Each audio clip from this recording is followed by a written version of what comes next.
Hello, Coach Askin, and today, guys, I'm here to do another anime review, and this anime review is to A Certain Magical Index Season 3, Episode 4, guys. So, let's get into it. So, in this episode of A Certain Magical Index, in this episode, it doesn't, it follows now Accelerators, because you know, this series does split the storyline between Accelerator and Tomo.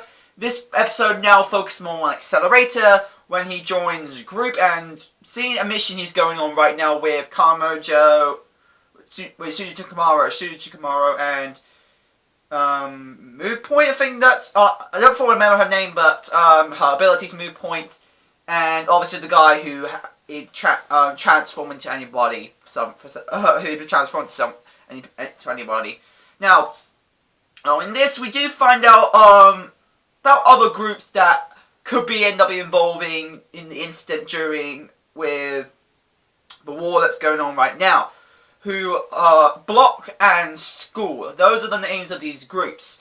And Group, their organization, is planning on obviously trying to stop them and try to defeat them. Now, we do find that Melt Point, if you guys remember her from a certain scientific railgun, she's involved in this as well, and we do find out that I think School have another level 5 Esper that's helping out the number 2 Esper, actually, so the one above Misaka and the two above Melt Point, and the one below Accelerator. Now, we do find out that the first instance we find out is that they were targeting one of the board of directors, it is that old woman. You guys remember from the first episode of Certain Magical of the season 3.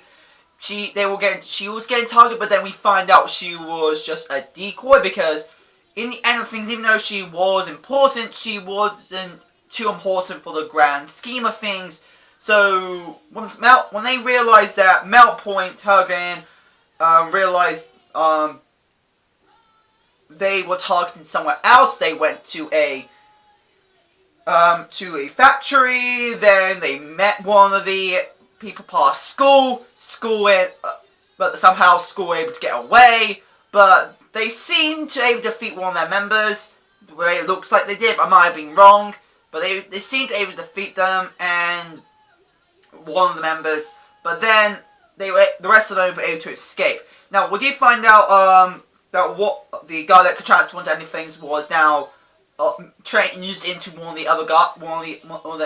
the Block's members, so he can spy on them, see what they're getting information about them. And all the information we got in said was a bit scarce. It wasn't.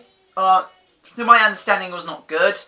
That's all I can say, but that was what pretty much all this episode was. Just pretty much Group finding other members of, finding information of what School and Block are planning on doing, why they're doing this, and why are they pretty much targeting board of directors and or possibility scenes have connections to the war. And they seem to have also connection to magic. I don't fully understand how that's going on, but that's all I really can say. Like, sorry if this is like vague. Like, if you want to understand, because my understanding is not great about it, there's not much I can say. But that was pretty much what this episode's about. And without going to major spoilers, which obviously I spoiled some things, but like, to give you an understanding, you need to watch it for yourself. That's all I can really say.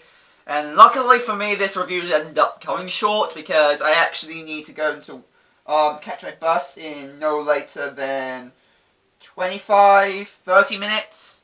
Like, I need to start doing that soon. So that's the reason why right now my understanding is not great for this episode, because I am a bit rushing this. But I do want to try to get my reviews out as soon as possible, or try to get my reviews out like I promised. But that's all I can really say here. But the episode itself, entertaining. I will say it was a bit out of nowhere, mainly because I was still expecting a Tomo episode. But hey, this possibly is just background filler. Even though it's not filler, but it has something to do with the world of a certain series.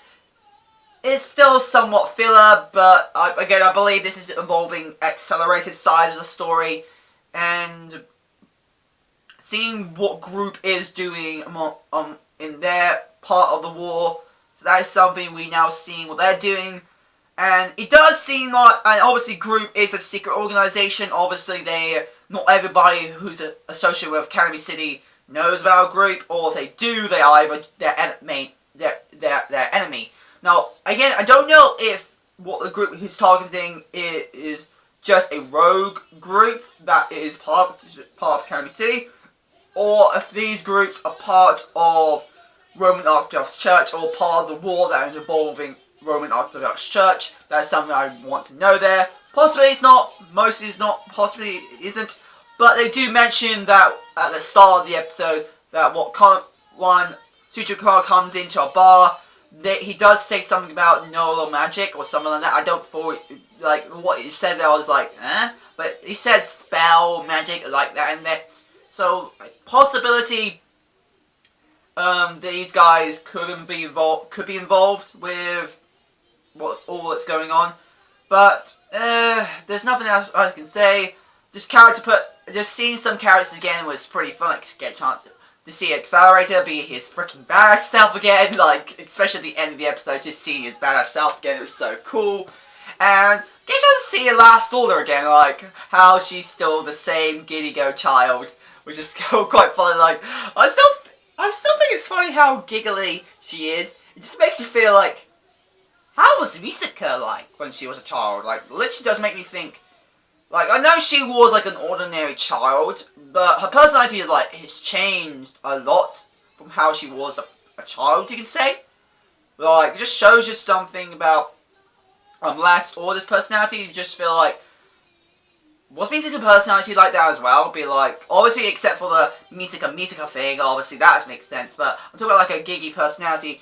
It just makes us wonder, except for the cloning thing, which she only finds out when she gets into middle school, what really changed her personality, like, fully? Is it just maturity, or what? It could be. I don't fully understand, but it does make me wonder somewhat. But overall, that's what we're going to see. Animation looked good. Animation looked very good, especially in the tense moments where some characters got in a life-death situation, I would say.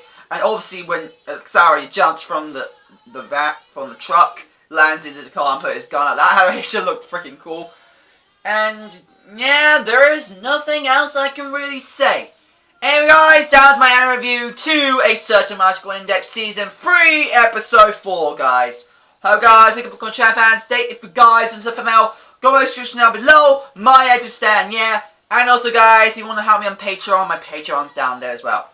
And also, if you want to follow me on Facebook, Instagram, and Anime Mino, these are searches must do. On Facebook and Anime Mino, just search Connor Travis, the same name as my channel. And if you want to follow me on Instagram, just search Connor Travis 1998. Again, I should mention this. Need to mention this actually. Just make sure people don't spell it fucking wrong. I spelt with an ER. I've seen it so many times, even though it's on my fucking channel name.